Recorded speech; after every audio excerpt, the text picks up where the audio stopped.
Ukraine से युद्ध में रूस ने कई बार पश्चिम को परमाणु हमले से दहलाने की धमकी दी है।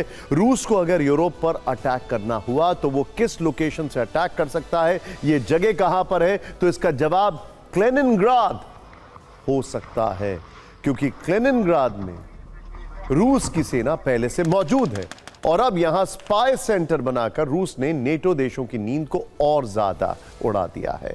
इंटरेस्टिंगली, कैलिनिनग्राद में रूस की करीब 1000 से 2000 के बीच सोल्जर्स हैं, लेकिन वहां पर उसके हाइपरसोनिक मिसाइल्स हैं और कहा यह जाता है कि शायद न्यूक्लियर मिसाइल्स भी हैं, ऐसा कहा जाता है। 2016 की रिपोर्ट कहती है।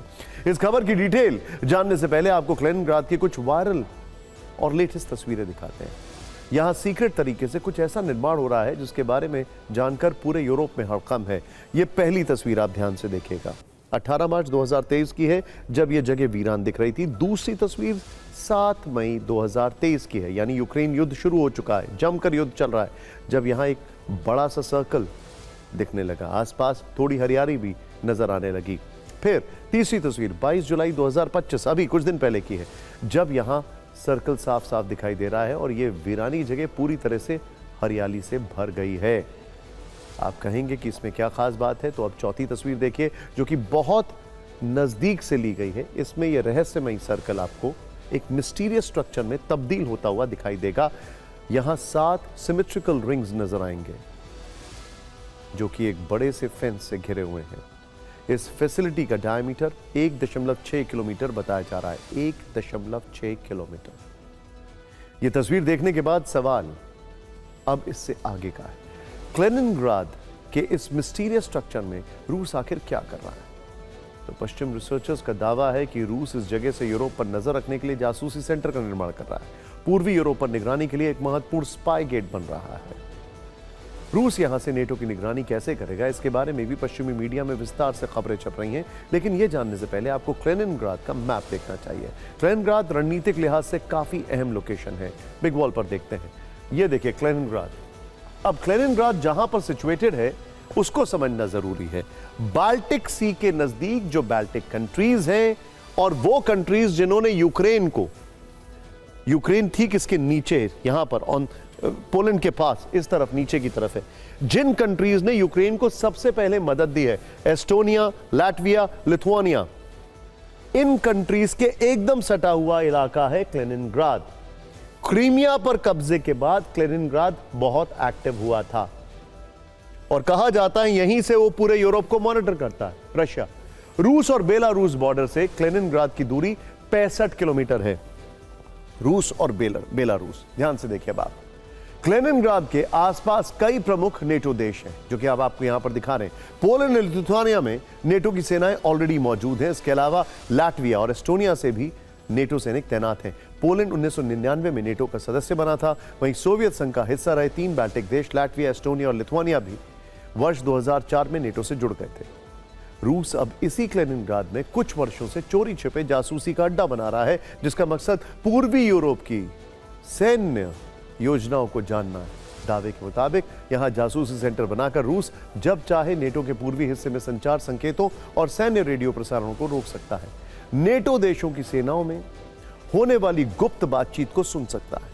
कैलिनिनग्राद से 1000 किलोमीटर दूर जर्मनी के कुछ हिस्सों में होने वाली मिलिट्री कम्युनिकेशन को कवर कर सकता है। साथ ही अपनी सबमरीन्स के साथ लंबी दूरी का संचार भी स्थापित कर सकता है। दावे के अनुसार रूस इस लक्ष्य को हासिल करने के लिए कैलिनिनग्राद में रेडार नेटवर्क स्थापित कर सकता है। वहां पर शीतकालीन युद्ध की शैली के एक एंटेना एरे की स्थापना की गई है, जिसे एडवांस इलेक्ट्रॉनिक वॉरफेयर की जरूरतों के हिसाब से डिजाइन किया गया है।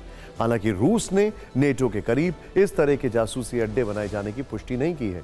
रूस ये जानकारी कभी उजागर नहीं करेगा, लेकिन रूस किस लेवल पर यूरोप को चुनौती देने की योजना बना रहा है, इसका अंदाजा हमारी इस खबर से आपको हो गया होगा। वैसे आपको बता दें कि कैलिनिनग्राद जगह यूरोप पर नकेल कसने के लिए रूसी सेना का सबसे मजबूत ठिकाना है। कैलिनिनग्राद में रूसी नेवी के बाल्टिक सागर फ्लीट का हेडक्वार्टर है।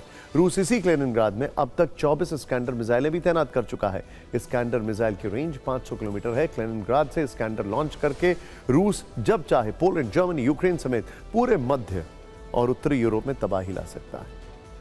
रक्षा विशेषज्ञों का मानना है कि कैलिनिंग्राड एक ऐसी जगह है जिसके जरिए रूसी सेना युद्ध काल में नेटो और यूरोपीय देशों पर भारी पड़ सकती है। इंटरेस्टिंग बात क्या है कि जो स्ट्रक्चर आपने देखा वो हो सकता है एक डिसेप्शन भी हो, क्योंकि हो सकता है वहां पर न्यूक्लियर वेपन्स का डिप्लॉयमेंट भी हो। रशिया इसमें माहिर है। ये देखिए, ये एक डिसेप्शन भी हो सकता है, क्योंकि अगर उसको स्पाई सेंटर्स बनाने हैं तो रशिया की सैटेलाइट्स अपने आप में बहुत काबिल है।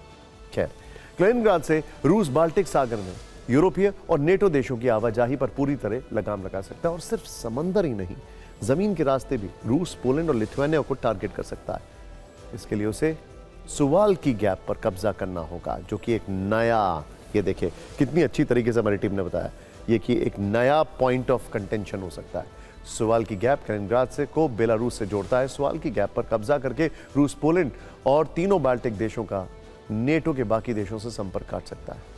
यही वजह है कि कैलिनिंग्राड को लेकर यूरोप और अमेरिका हमेशा हाई अलर्ट पर रहते हैं। और अब पश्चिमी देशों को यह पता चला है कि रूस यहां नेटो के गेट पर ही जासूसी अड्डा बना रहा है। आप समझिए कि रूस ने उन सभी देशों का तनाव किस कदर बढ़ा दिया होगा।